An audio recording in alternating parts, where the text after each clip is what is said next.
All right, welcome to the show. I'm Dr. Mike Christopher. Today we have a guest on that I'm really excited to have on. I've had a few very interesting people on so far. Some of them are people, experts in different areas. As you know, this podcast is pretty much dedicated to natural health care, understanding how it works because there's massive confusion out there.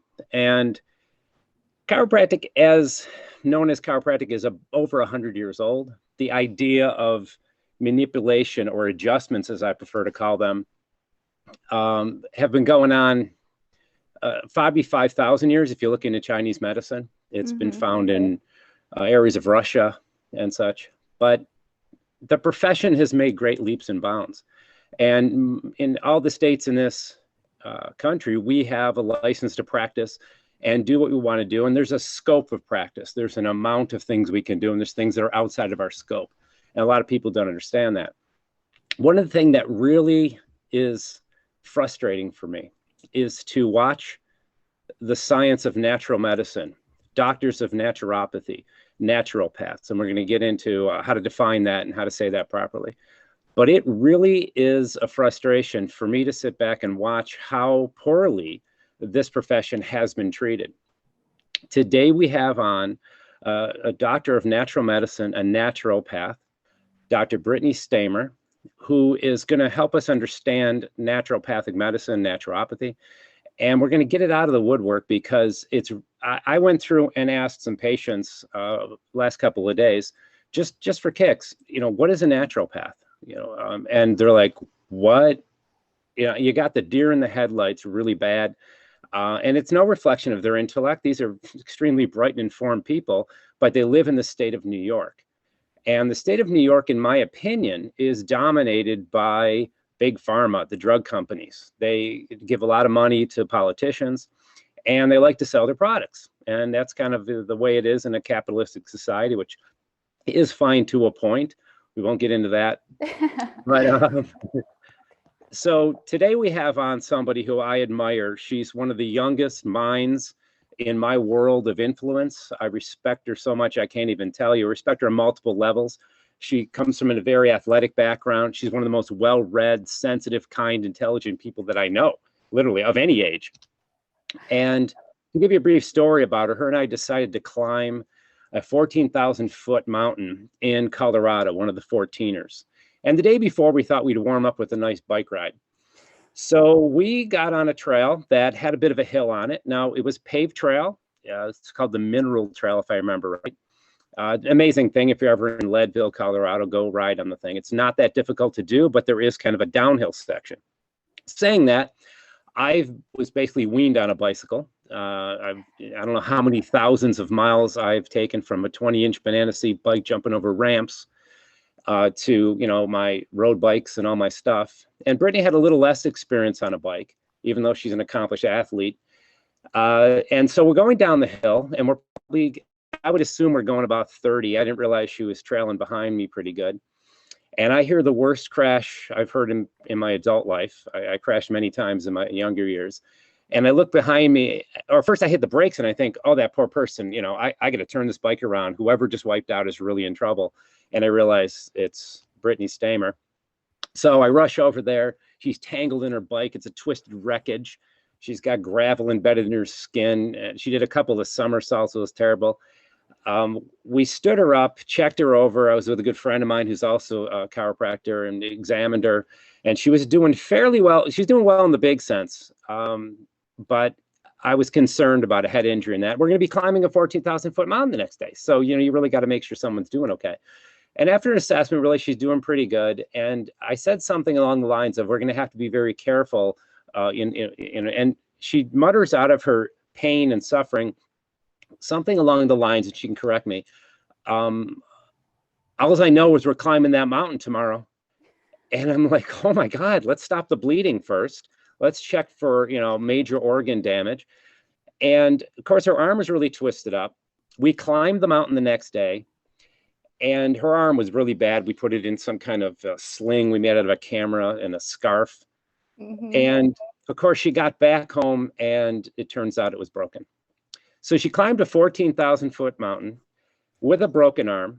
There's pictures to prove it. There's x-rays to prove it. And there are other injuries in the shoulder as well. So this is the kind of person who's tough on a physical level, on a mental level. And I just want to welcome her here today. This is Dr. Brittany Stamer. Hey, Britt. Hi, thank you so much for that introduction. I'm definitely not as cool as that intro made me sound, Yes, you are. but I really appreciate it, and I'm so excited to be here. Well, it's good to have you because I want to get out what a naturopathic doctor or a doctor of natural medicine should be called, how amazing the education is, and some of the reasons that the scope of practice for your type of doctors is so limited in most states in this country. I think it's Vermont and Portland, maybe, right? Yep, Area, exactly. that you can really do some amazing things and be a real doctor versus someone who basically just dispenses information, which is what happens in this state, and who you think is against that. So give us an idea. What is a doctor of natural medicine? How would you define naturopathy? Yeah, so it, just like you said, it's very difficult for people to know or understand, even really educated people, to know what a naturopath or naturopathic doctor is. So at the basis, there is a lot of different people practicing naturopathy. You probably practice quite a bit of it in your practice because really it's just using nature's laws and applying them to people to help them heal. And the belief that the body has an innate ability to heal itself, vitalism, basically. So there's lots of different people practicing naturopathy in that sense.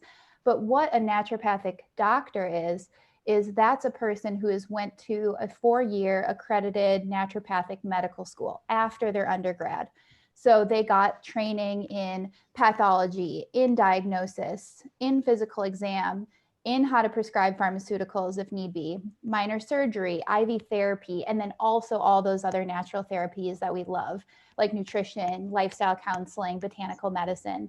And so that's what naturopathic medicine is, or a naturopathic doctor is, whereas a naturopath is someone who got online training or a different set of training that isn't accredited. So they're not a doctor, but they could be. So I like to think of like herbalists, homeopaths, naturopaths. Those people are really awesome at helping people. I think a lot of those people want to heal people and help people. I just think it's important that the public knows what kind of practitioner they're getting. And in states like New York, like you said, it's very difficult to know because there's no distinction between a naturopathic doctor and a naturopath. So anyone could go and put a sign up and say they're a naturopath. That's amazing. Now, see, I didn't realize that the distinctions weren't really, they weren't defined that well. I knew that people didn't understand either one of those things, but I really didn't know that you could be called a naturopath and not be a doctor of natural medicine. That's fantastic. The education you just described, I think, let's go over it again, because I don't know if everybody even can digest the idea that somebody has an undergrad degree, as I do in biology, that was my undergrad degree, and then go off for another 4 years in my situation as a chiropractor, where the first 2 years of that is identical to medical school. The second 2 years is similar, but you focus less on drugs and more on adjustments and the frame and mechanics and kinetic chain and all this stuff having to do with joints and the neurology.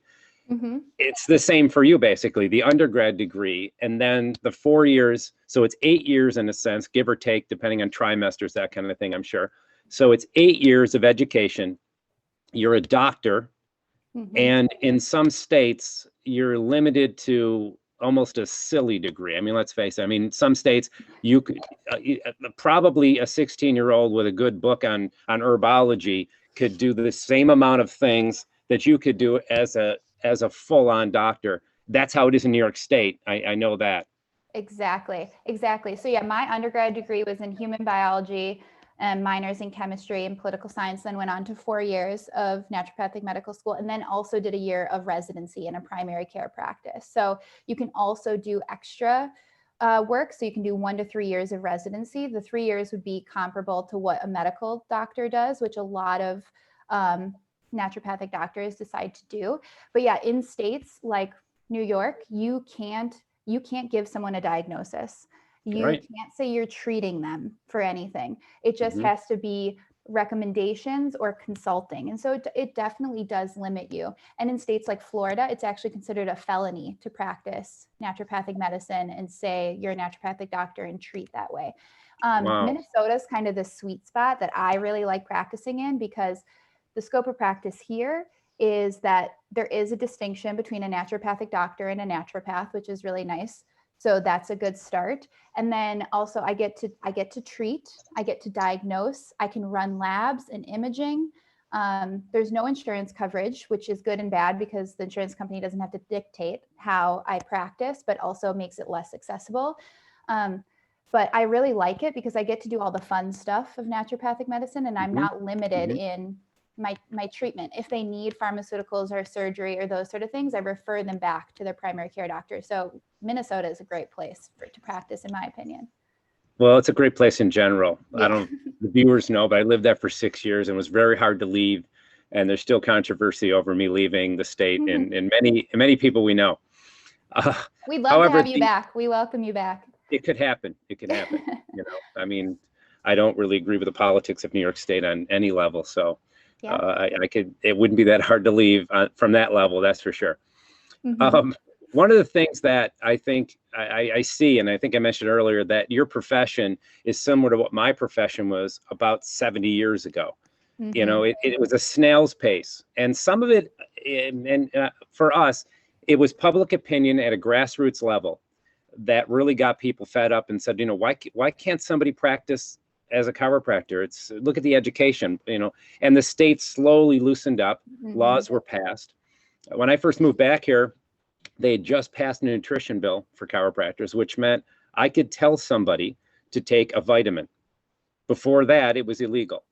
Somebody could go to a chain store like GNC, ask somebody behind the counter, what's a good remedy for sleep? And that person with zero training is allowed to say melatonin. I heard that was good. And that was it.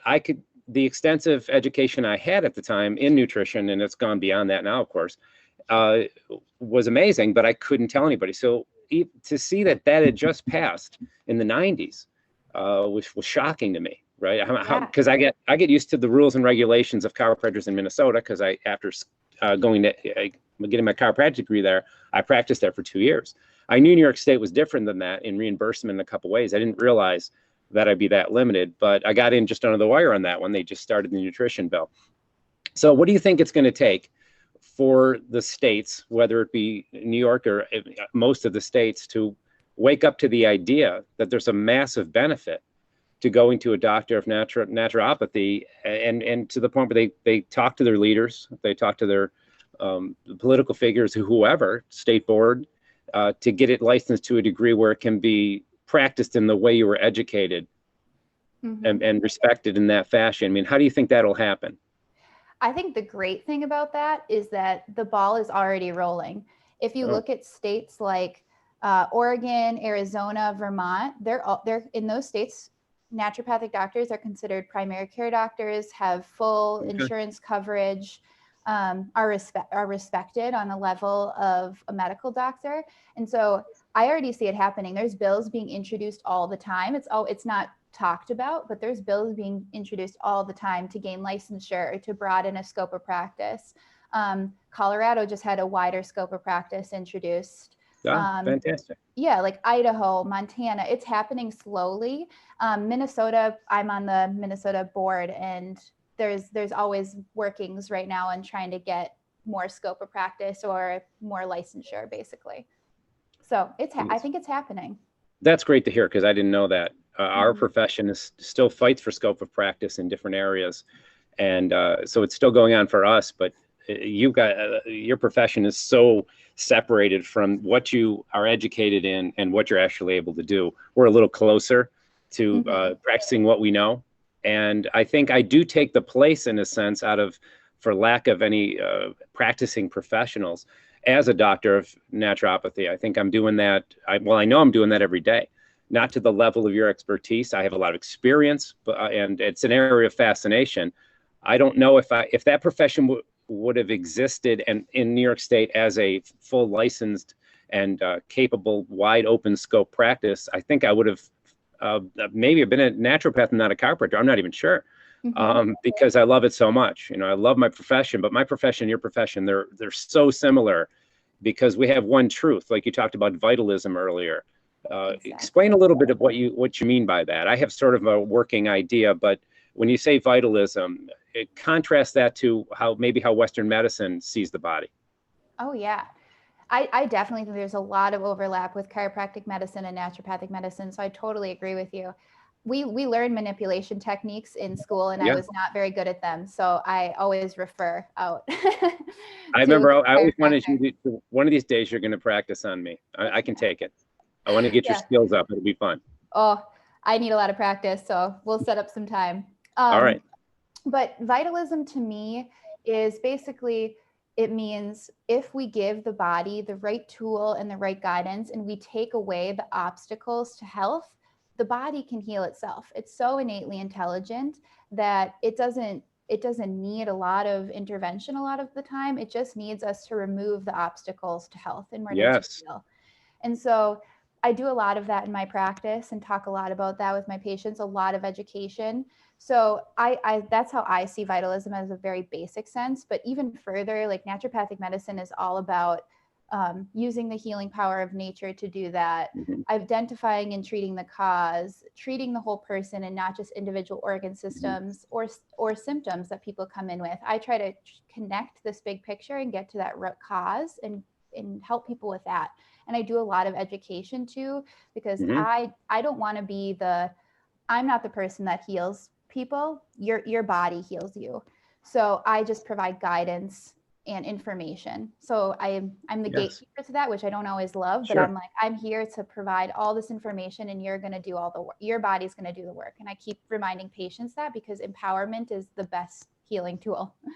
Absolutely. Absolutely. I think one of the ways I look at it as to add to that is, I think people have this belief when they're in their upbringing from their parents, teachers, and peers, that you're born either one of two ways. You either believe you were born healthy and you're going to grow and develop, and the body just needs to be put into nature and loved and cared for and nurtured, and everything's going to be fine. And when you're not feeling well, it's a sign you've drifted from that, and you need to get back to that. Or the opposing belief a lot of people feel is that you're born sick and inferior.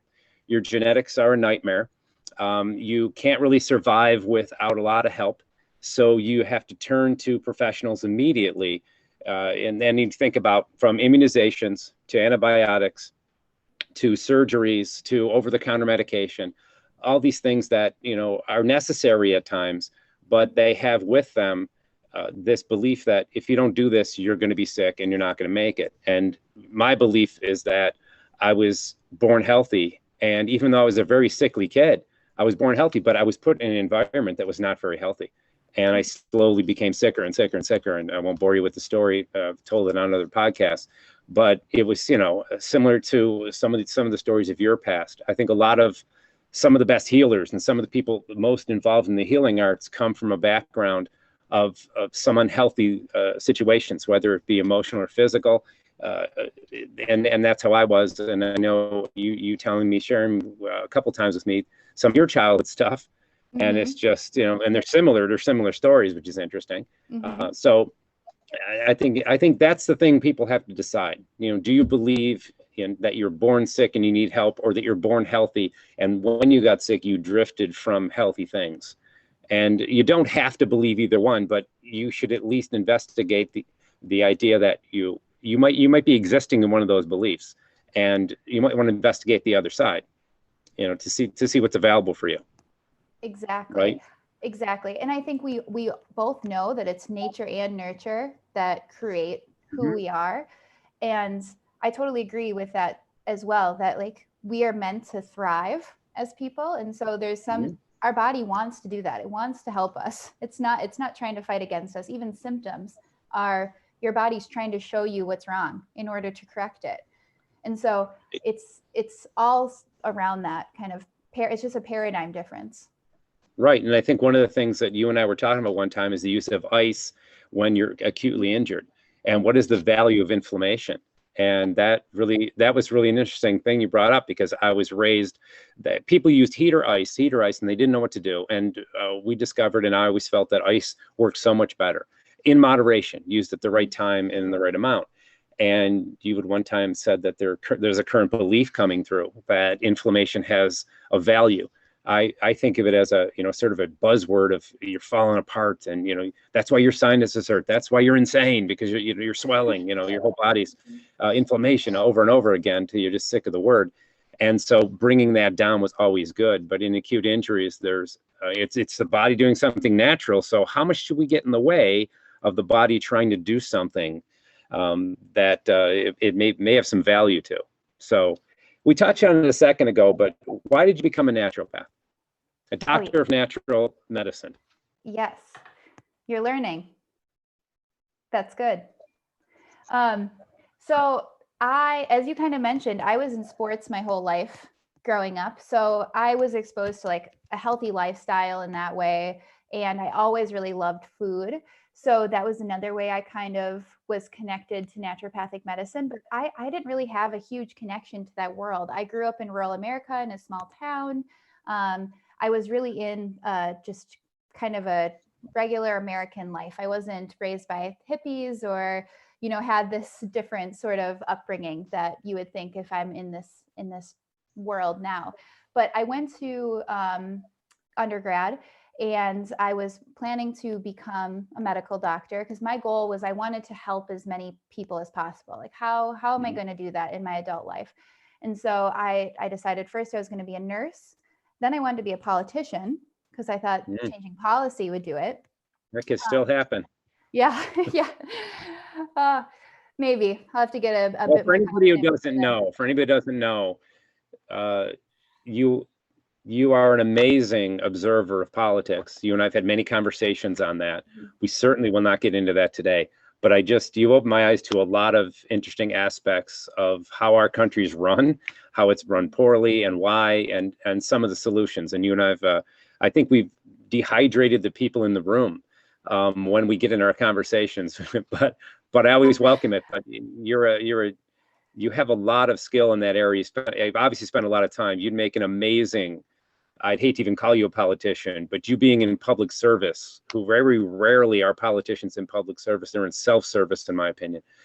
But you'd be amazing at that. So, hey, why not have two careers? You start with this one, then you go off and you solve other problems in other areas. But yeah. I'm sorry, go ahead. So that would be a dream. But yeah, we'll get that's another podcast. That's okay. a while down the road.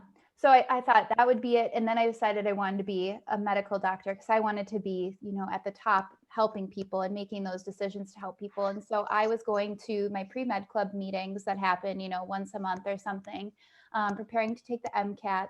And we had a guest at our pre-med club meeting that I just happened to go to this specific one.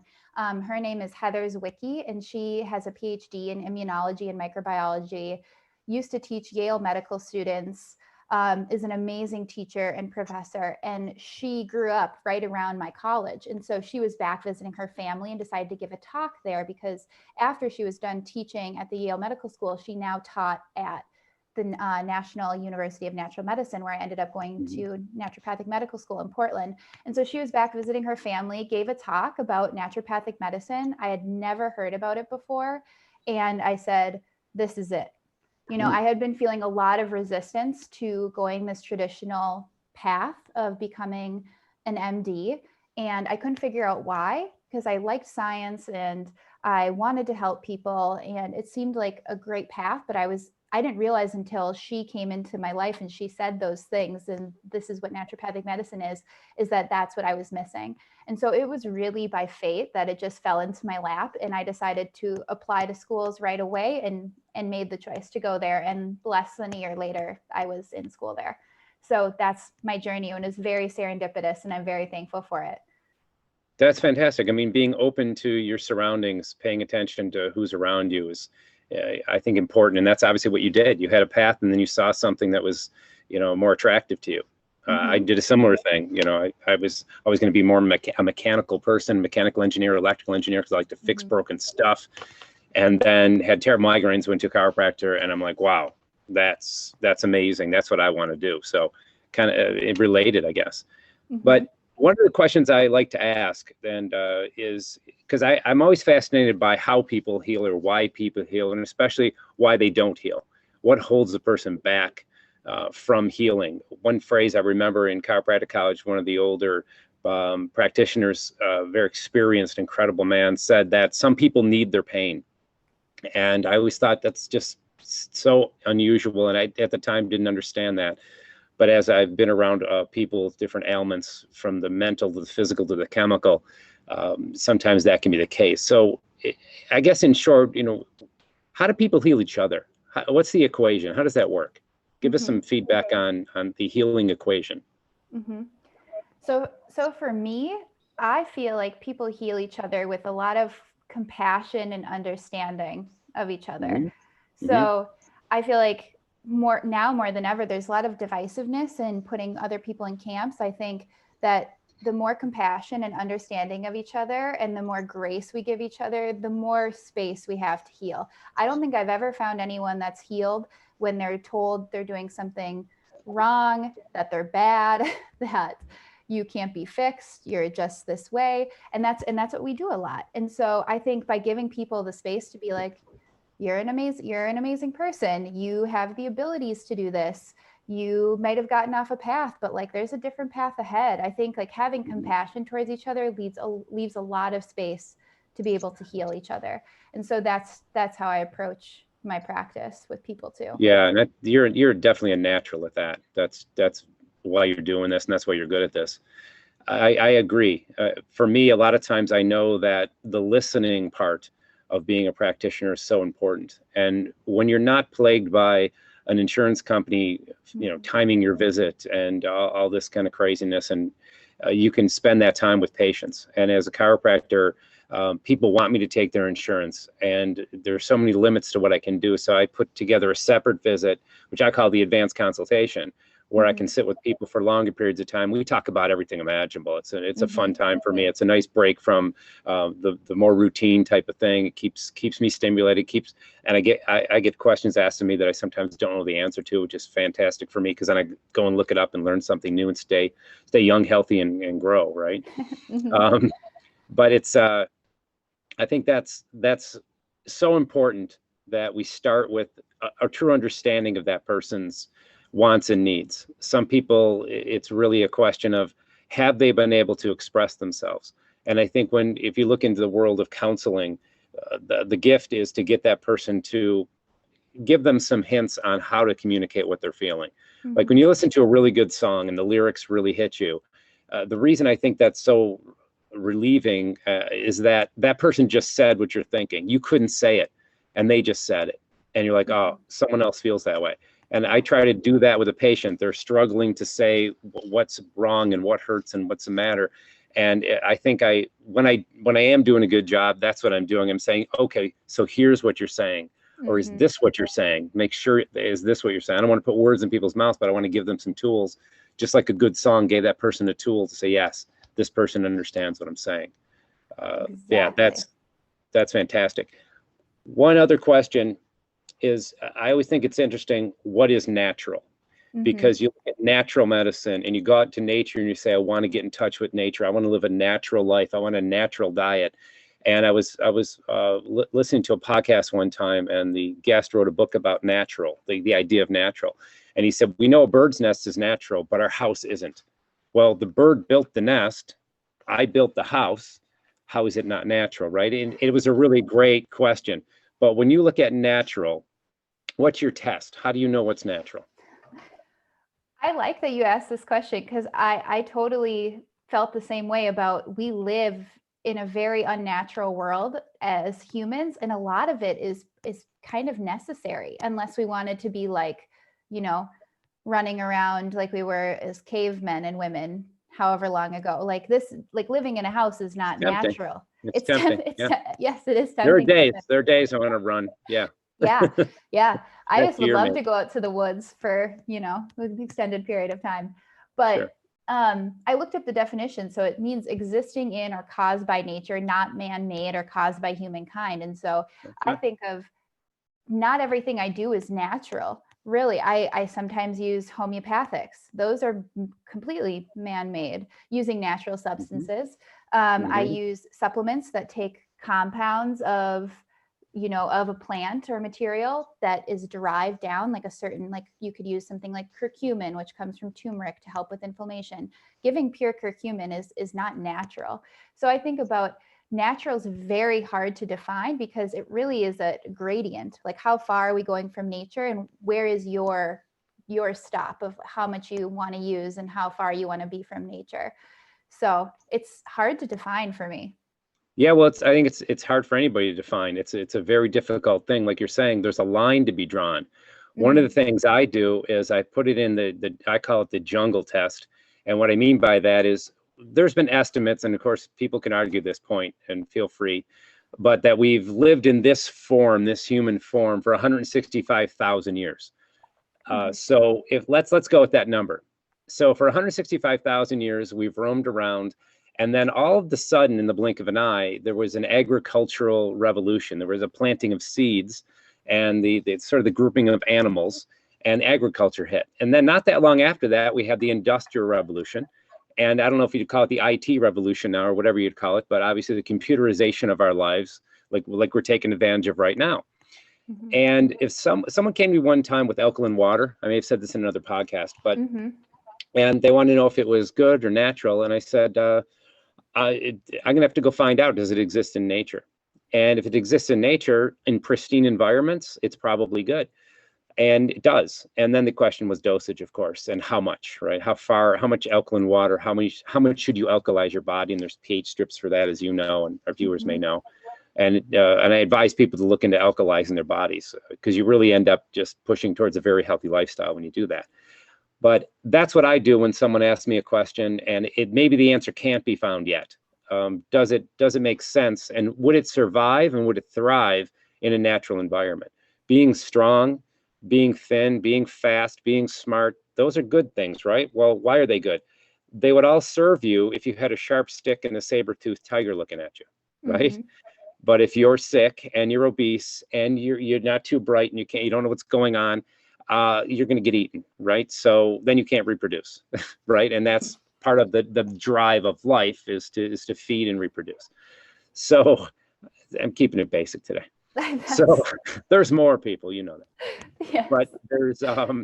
But that's kind of the way I look at it. And so my exercise programs that I put together are based on that.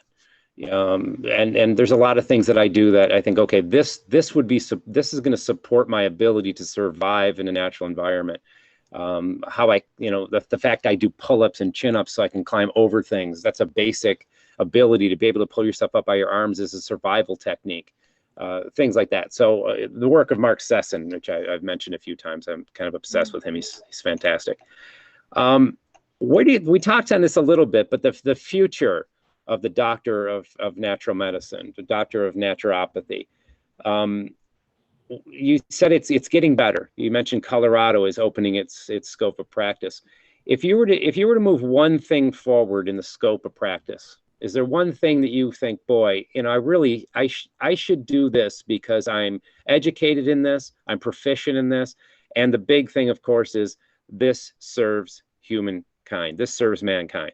Well, what would you say it is? What do you think's the most in your state of Minnesota? And then what would be the snail sliding move for the other states around? What would you say those two things would be?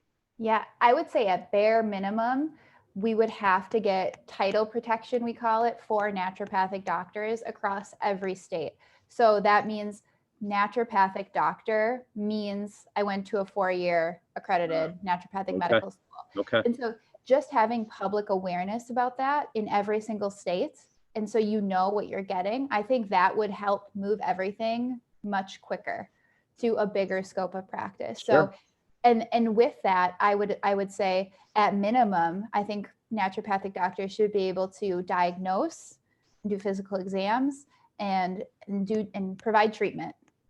Like that has to be a minimum, which sounds so crazy to say, but like that's the minimum. It's silly. But that's in so many states. Almost every state in the South is like that. New York, a lot of states in the Midwest, there's none of that. So you can't diagnose, treat, do a physical exam. You can't do any of the order labs, which I think is really prohibitive. So I think at bare minimum that needs to happen. What? Yeah. Sorry. What do you think the biggest obstacle to that happening is? Do you really think, like in my mind, I'm kind of hyper focused on big pharma, and the nightmare of the drug, and the money and the super PACs, and you can go on and on about it. But do you think that it is a dominance of wealth in the drug industry and big pharmaceutical industries that, because that's been our battle years in the past and currently. I know I've corrected people. People think that I'm somehow at odds with medical doctors at times. And I'm like, not at all. These are amazing practitioners who got into taking care of people for the same reason I did. They just didn't get migraines and end up at a chiropractor. They had other issues maybe. They're out there to heal the world, the majority of them. They can get cynical and burn out like anybody can. Happens to chiropractors as well. But the real enemy, if you're going to put it in such simple terms, is really the giant pharmaceutical industries that lobby against us opening our scope of practice. They try to make us look like we don't know what we're doing. And obviously, how many anti-inflammatories, painkillers, and muscle relaxants are not purchased simply because I exist? I have no idea what that dollar amount is, but it's an annoying dollar amount to a drug company. They multiply that by, I think, 180,000 chiropractors, solving people's pain. And what do people want? People want to be fixed naturally. They don't want liver, kidney, and toxicity issues with some of the drugs out there. Look at Zantac coming off the market now. So expand on that for me. Do you agree that that's where the root of the problem is? I can only speculate, but what we do would save the medical system money, right? Like absolutely. Definitely. And just talking about basic things would save people so much money, which means less money for people who run these companies, for sure. I definitely think that is a piece of the puzzle. They've even done studies in Vermont where naturopathic doctors are primary care physicians and can call themselves physicians, that they've saved money for their employees by having a naturopathic doctor as a primary care doctor for their staff. Because they have less medical bills and things like that. And so it's a plus for patients. I think it's so great, but it can be detrimental to the system at large too. So I definitely think that's one thing. I will say the medical doctors in our state were actually very excited about us getting title protection, because that meant that people would know the distinction between naturopath and naturopathic doctor and would keep more people safe or let more people know what they were getting. And so they actually were excited for us to get title protection. So I don't think it's individuals. I think it's more of like the system at large that might be pushing against that. Also, we only have about 40 even might be a large number, 40 practicing naturopathic doctors in the state of Minnesota. Oh my God. So these politicians, wow, it's just not even worth it to talk about a bill about us, which I totally understand. They have a lot of stuff going on and a lot of stuff to deal with. It's like, why are we worried about 40 people that this is going to affect? So it's not even really on their frame of mind. Yeah, so it's a numbers game. Once again, similar to my profession 70 years ago, there weren't that many chiropractors, and they weren't really a voice, and their patients weren't really to a high number as well, where politically you'd make a dent in anything, or people, like you say, our politicians have other bigger things to worry about. That is interesting. 40 practitioners in the state of Minnesota practicing your science, art, and philosophy. That's such a tiny number. I mean, some of our listeners don't know how many people live in Minnesota. I don't, but I can tell you that Minneapolis and St. Paul is a major city. It's a beautiful place. And Rochester, Minnesota has the Mayo Clinic. So we have a population there. It's not, a lot of people, a lot of friends I have zero idea what's going on in the state of Minnesota. They think it's Wyoming. Yeah, exactly. Oh yeah. Well, I didn't know how either one of them worked before I came out there to live. Yeah. But let's cut to some advice for our viewers. One of the things that you see is a massive contradictions, I think, in the area of diet. And no one likes to use the word diet anymore, and I agree, because it just sounds painful. But if you're going to put together a good eating plan, a lifestyle of maybe not eating to live, but living to eat, or the other way around. So what would you advise? Yeah. I always call it nutrition instead of diet, because you're right, diet has a lot of negative connotation, and I don't like it to seem like this is something hard and terrible and restrictive. I actually feel like I live to eat a little bit because I love food and I cook a lot. And so I like to make food a joy for people. So when I put together a nutrition plan, I don't really focus on one type of diet. I'm not like the ketogenic diet, the paleo diet, the whatever is sort of vegan. I don't subscribe to one type of diet. I always make it very individual for people. But at a base minimum, I always say we have to limit processed foods. We have to eat whole. We have to eat whole foods. So it has to have come from the earth in some sort of way. If you can, I always try to tell people to eat organic, eat grass-fed and pastured meats and eggs and dairy products if they're going to consume that, and limit sugar intake and alcohol. And that's kind of like my basis for what does a really great nutrition plan look like for people. And I go into other sorts of things like, how do we diversify that microbiome? You know, some people like to talk about probiotic foods or probiotics as supplements. I always talk to people about eating a huge variety of foods. So eating 30 different plant foods a week actually has been shown as kind of the hot number to diversify your microbiome. And so I tell people they think they might be eating healthy, but they're eating kale every single day or something like that, which we're not diversifying the microbiome enough with that. You need kale, then spinach, then different types of lettuce, then collard greens, you know, all these different types of food. So I make sure people have a diverse array of colors and foods in their diet. And then along with that, I always make sure people have a gratitude practice around their food so that it doesn't seem like it's a burden to eat. Because I know in this society, we have a lot of weird mindsets around food. And I just like to make sure that people have a good gratitude and intuitive practice around their eating. So that's kind of my case. No, I think that's a great definition. One thing that you said, and I'm not sure if all the viewers would know, people have a general sense of what a processed food is.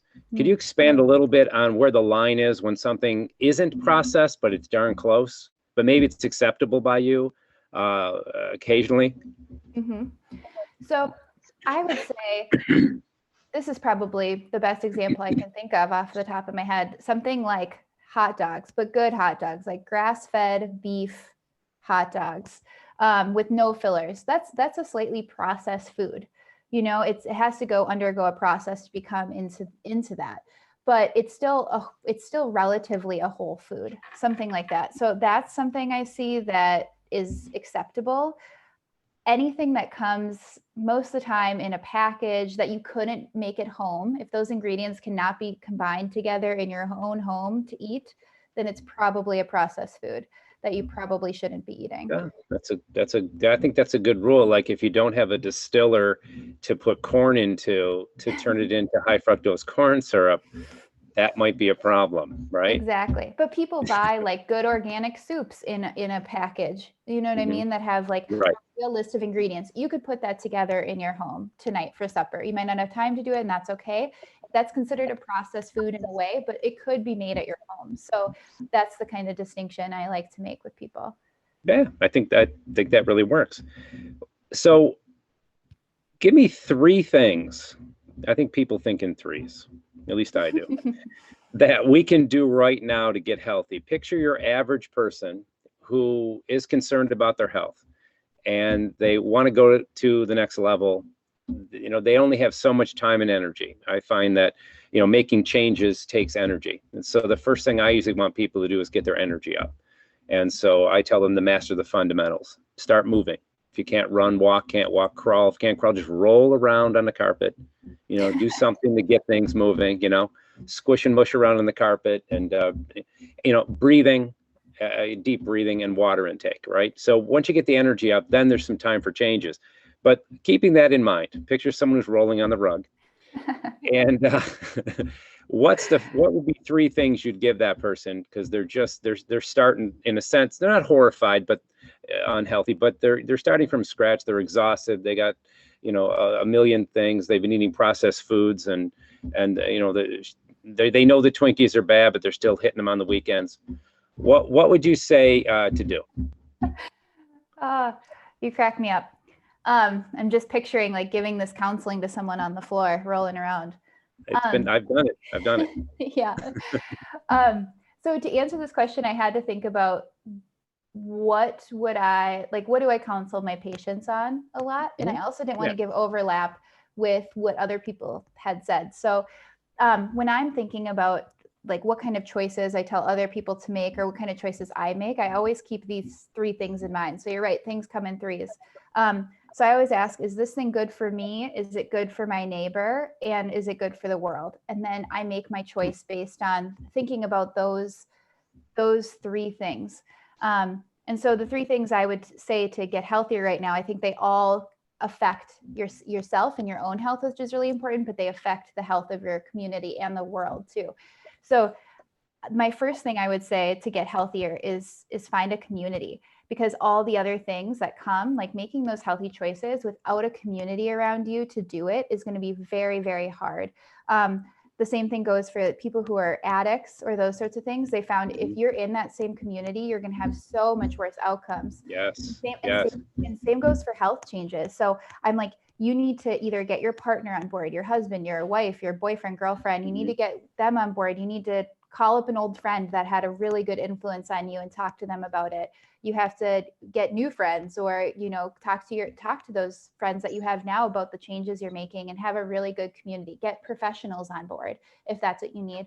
So I think that's something that's like the basis you need to do to get healthy, is have a great community. That's an incredible point. In my experience, I grew up very much in the middle of healthy things. I was always a physical person, but my diet was very classic of the 1970s and 80s, where there were pixie sticks and orange crush and white bread, and the sugar and the amount of meat, and God knows what they were feeding those cows back then. Probably other cows, and it's probably that bad. But I had so many health issues. I started to clean it up, and as I cleaned up, I felt so good. Then I went off to chiropractic college, and I had, of course, this group of friends that will hopefully watch this podcast at some point. And I love them like brothers and sisters. And they didn't take that journey with me. They got regular jobs and went off, and they struggle with their health at this point. And I didn't purposely leave anybody behind. I took everybody with me that wanted to hear my crazy naturalist rants. And some of them joined in. It was great. But then I did just develop on my own a community of people. And at one point I realized I didn't have any close friends that smoked. And it used to be half my friends smoked back then. And, we listened to heavy metal music. It was just kind of like a different crowd, in high school. And then I took a different path, and I went to this, extremely health-driven ideas in my life. And that community has been amazing. I have people 7, 8 years older than me that can out-ski and out-cycle me. And it's just amazing, because they've maybe been on that path a long time, or they've done such a good job at it. And we support each other. I have one friend of mine that he got off of a whole bunch of inflammatory foods, and a whole bunch of things got better for him. And and it's just a great thing to be able to talk to him about that. And I 100% agree. And no one has brought that up in a while, that getting a community of healthy people around you, or similarly minded people to support you, is vital. Fantastic. Yeah. And it's something I ask on my intake paperwork with every patient. Like, do you have a community? Do you have family and friends to help you make these positive changes? And if they don't, then I bring it up. I'm like, well, like, what is your plan to do that? Like, this is amazing, you're undertaking this, but I feel like with a little support, it'll be even better.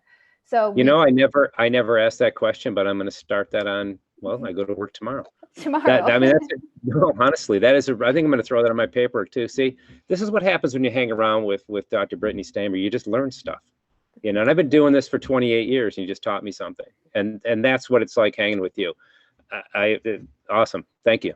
You teach me stuff every single time we're together, so I'm just trying to pay it back little by little. All right, cool. Yeah.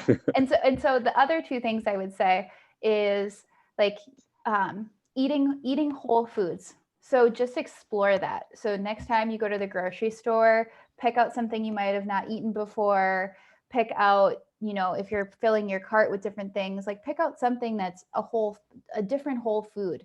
So try to replace that slowly. To go and change your entire life in a moment is very, very difficult. So just try it slowly and try not to be overwhelmed. You know, these changes don't occur in a day.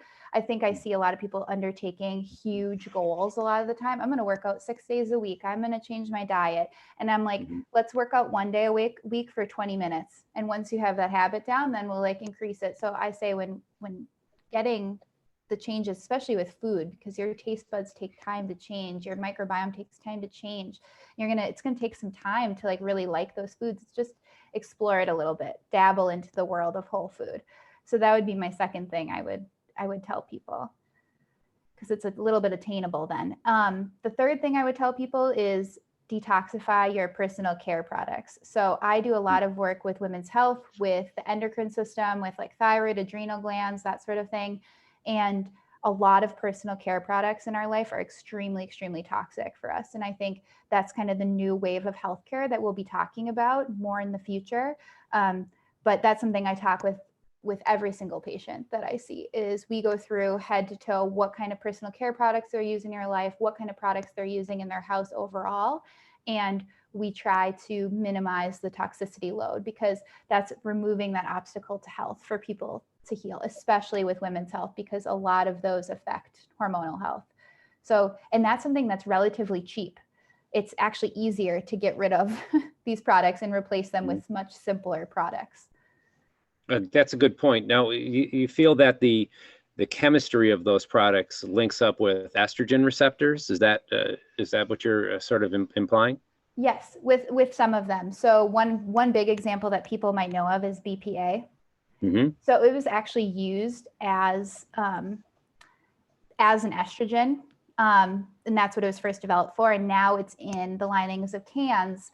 It's in receipts. It's in aluminum cans, the cans you drink out of. It's in the plastic foods you store, the plastic, containers, Tupperware that you store your food in. And there's known leaching of those products, of that BPA into those products. And so I talk about that quite a bit. I talk about fragrance products and how those contain a chemical called phthalates, which can also disrupt your endocrine system, specifically your hormonal system. And so people don't, I think, realize that, because it's not something that's talked about. Like, how could my personal care products be making me ill or contributing to that?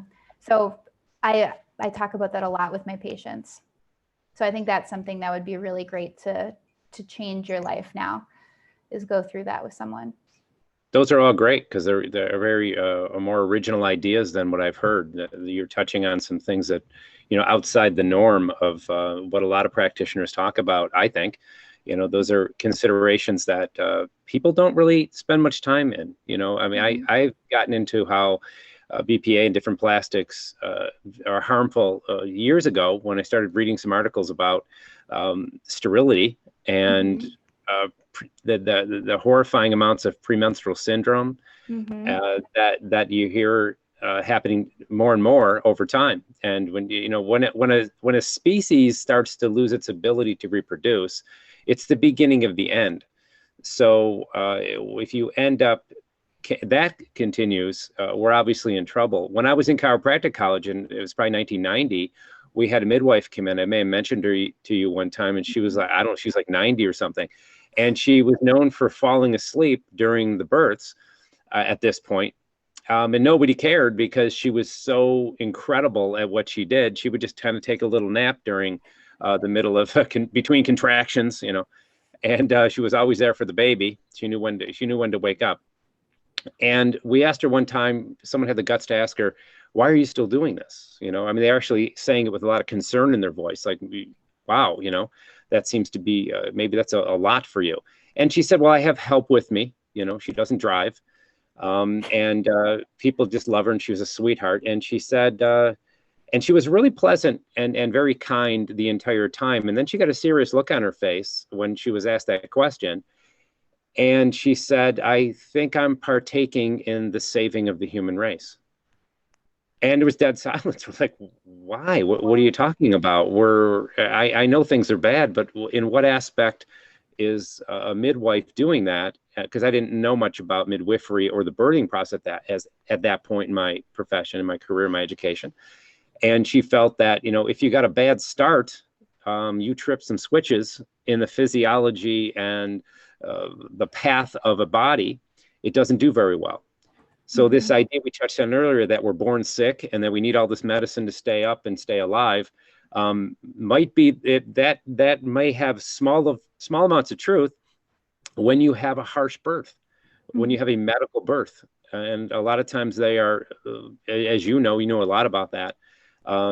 We want to keep that going right. And that's what she felt she was doing. She was going to steer women back to having a more natural or all natural birth, so that baby came out and everything was set up properly.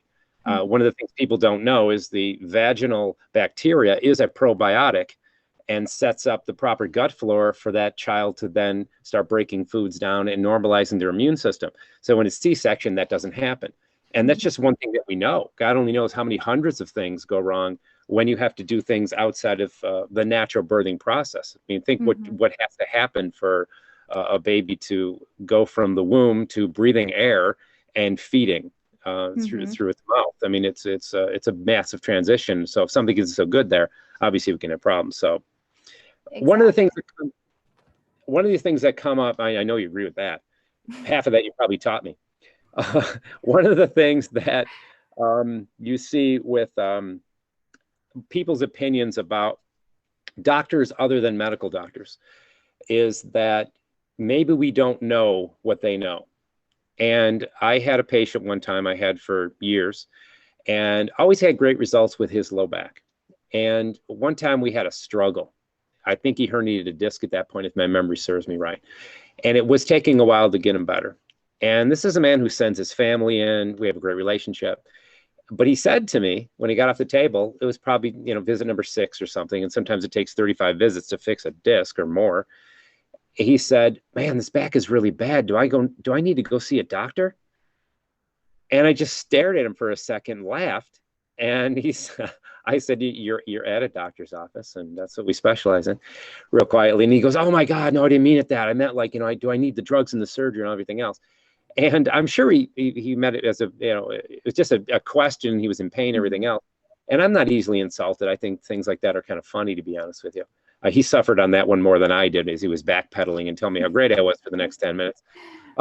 But it's interesting because I think there is this occasionally feeling that if you're at a naturopath with and they're coming a doctor of natural medicine, you may have a feeling that maybe you need something more.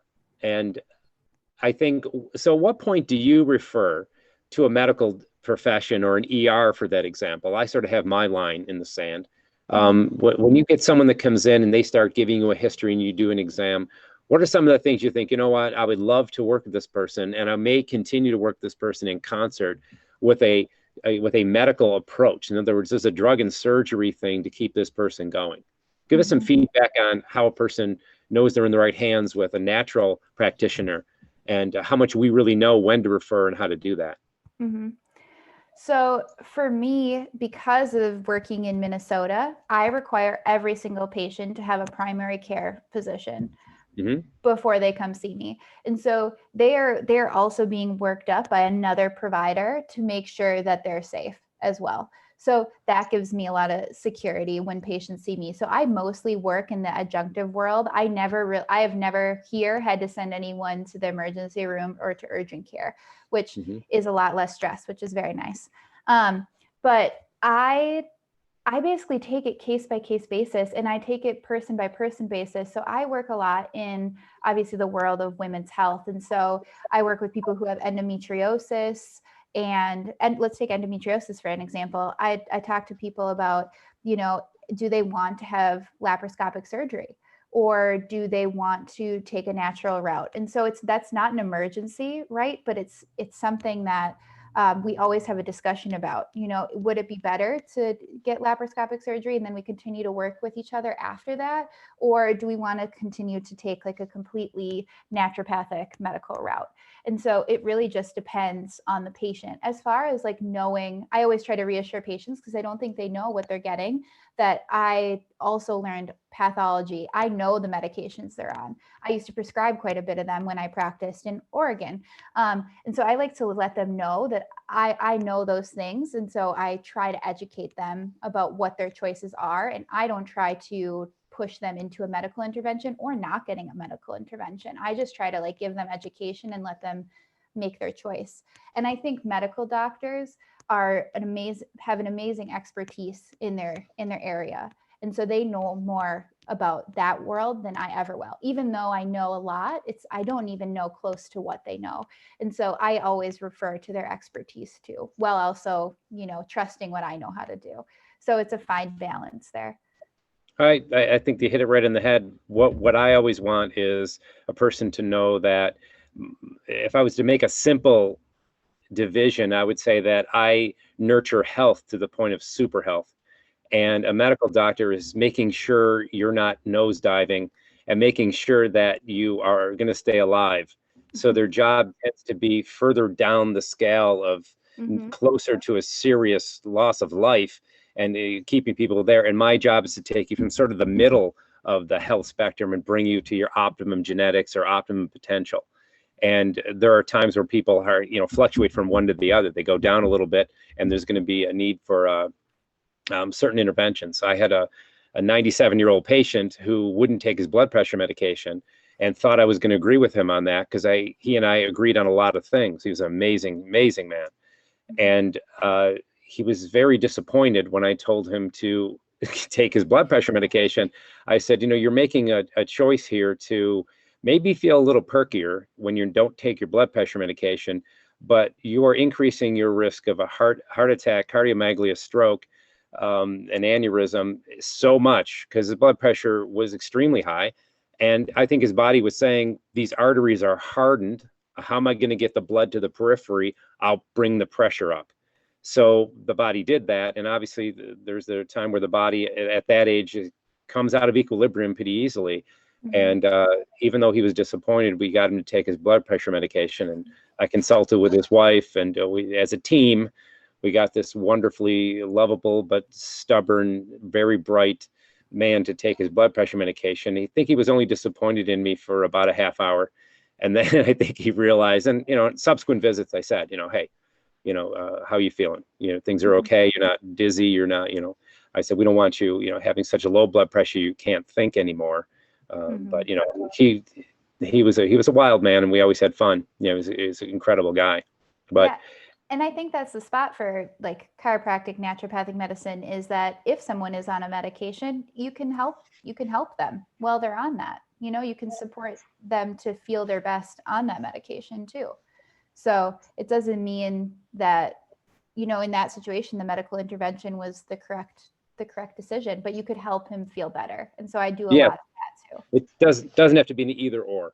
Yeah, exactly. It can be both. Mm-hmm. And in Minnesota, I'm also tied in that way. I can't talk about patients stopping or starting any medication. So I just provide information. So it's a little different probably than it is for you in New York.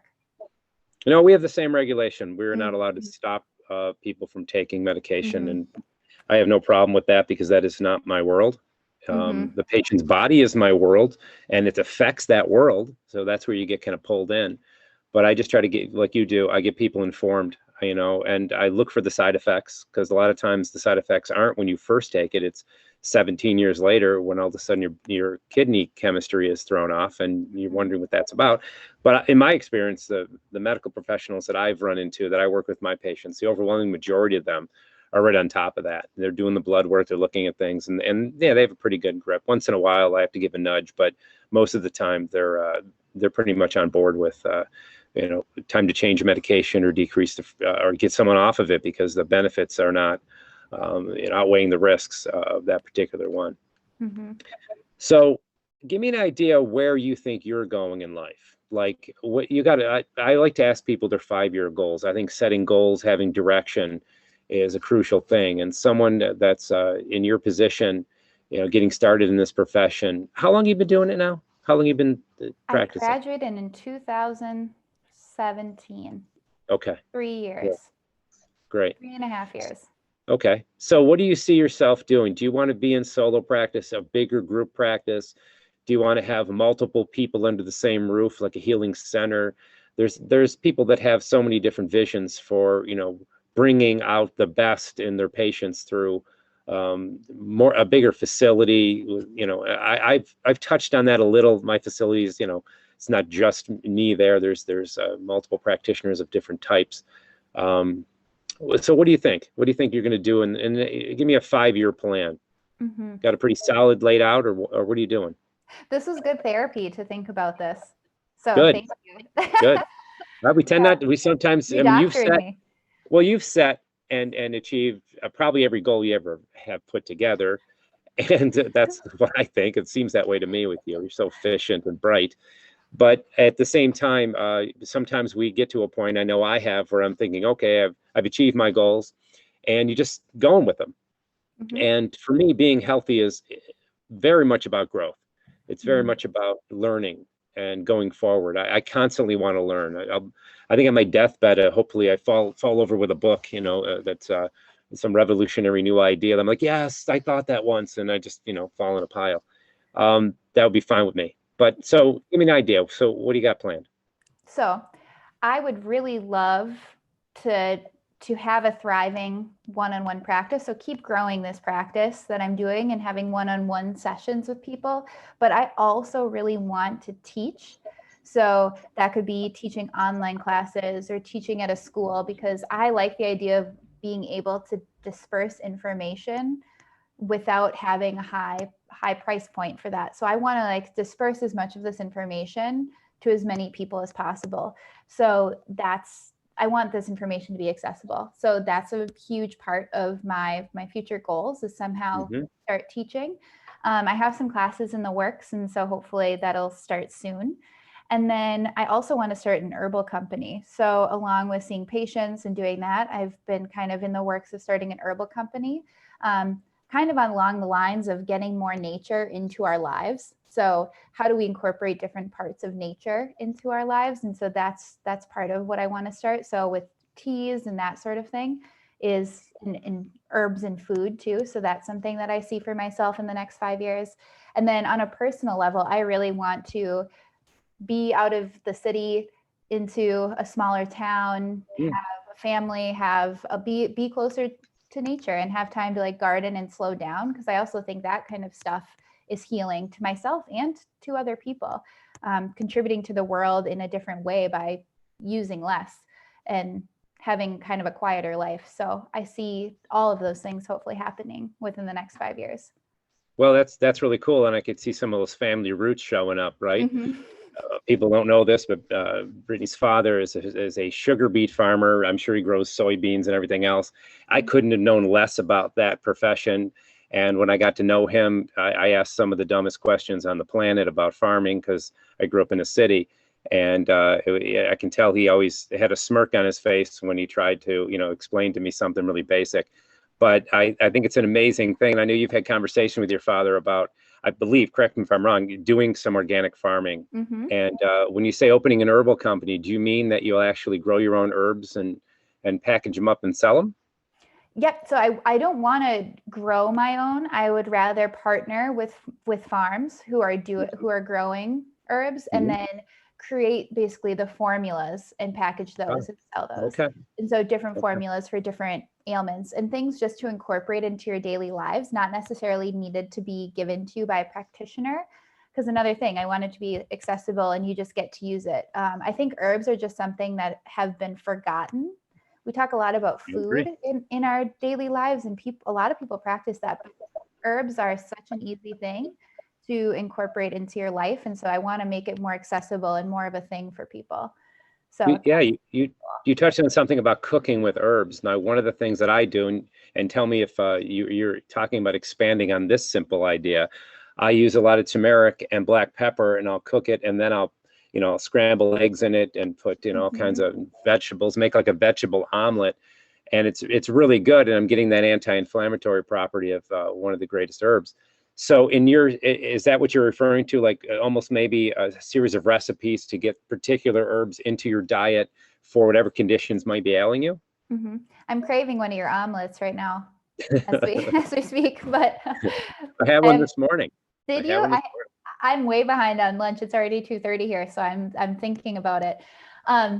But I see it as, I actually have been kind of working on a book of recipes with a friend of mine related to environmental medicine. So I guess that's also something that I've been working on. So I would love to create a book of recipes related to detox and health in general.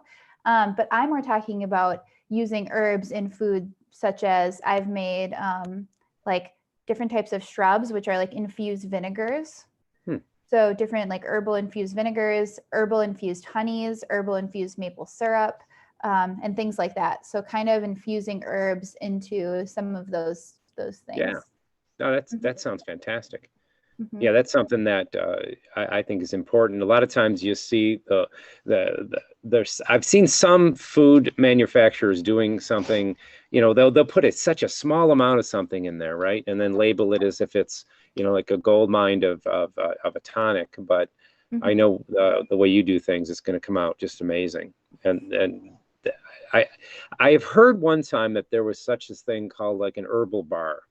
And do you know anything about this? In other words, you'd go into a bar. It looked like an old drinking bar, like your classic whiskey on the shelf, bartender behind there. And you know how you classically talk to a bartender, tell them your problems, like in the old days at least, and they would sit there and they'd fix you a drink, whatever your drink was. And this scenario was, you went in, you talked to the practitioner, bartender / mm-hmm. and he would put together a concoction of some type, steaming up a tea of some type, and you were then given the proper remedy. So there's an idea for you. You can open up a nightclub. Yeah, play the right music. Good decorations, good mood. Brittany and I have this running private joke about these green meatballs that I got one time.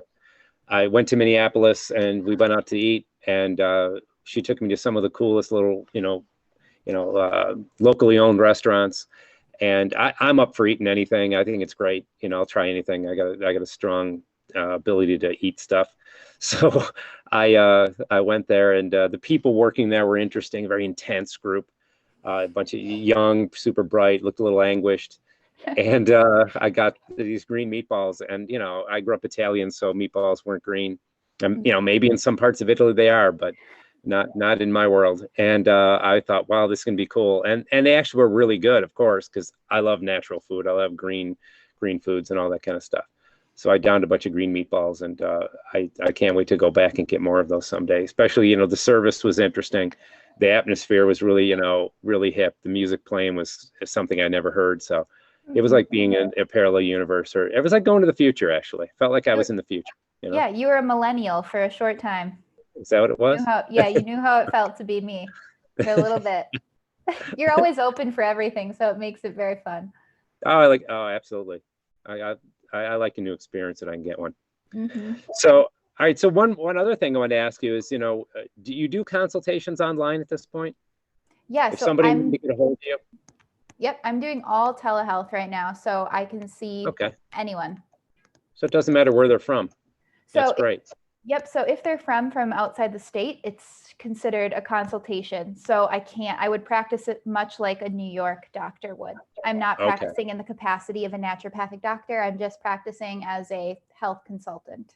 Gotcha. So if they were to actually stand in the state of Minnesota, and then contact you by Zoom. Yes, then I could see them. Is that how the law actually works? Yeah. Okay. Yep. So if they're in the state of Minnesota, it's so silly. Or Vermont. We're close to Vermont. They can drive to Vermont.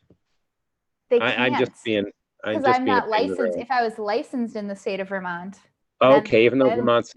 I was thinking that because Vermont has great licensure, but you're not licensed in Vermont. You can never get a license in Vermont? I could. I used to have a license in Oregon. I just let it lapse just because I'm not planning on moving back. I kept it for a couple of years after I moved back here. But yeah, if I had a license in Oregon, I could see a doctor, or I could see patients. Mm-hmm. Yeah, wherever it is. Okay. Yep, in Oregon. All right. Oregon. Yeah. And yeah, that's interesting. It's so convoluted. All right. So what's that? It's so What'd you say? convoluted. The Yeah, whole process is hard.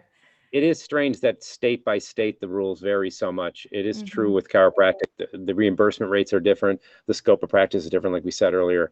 But that's just a mess that needs to be cleaned up. And it sounds like you're the person to do it. I can see it happening.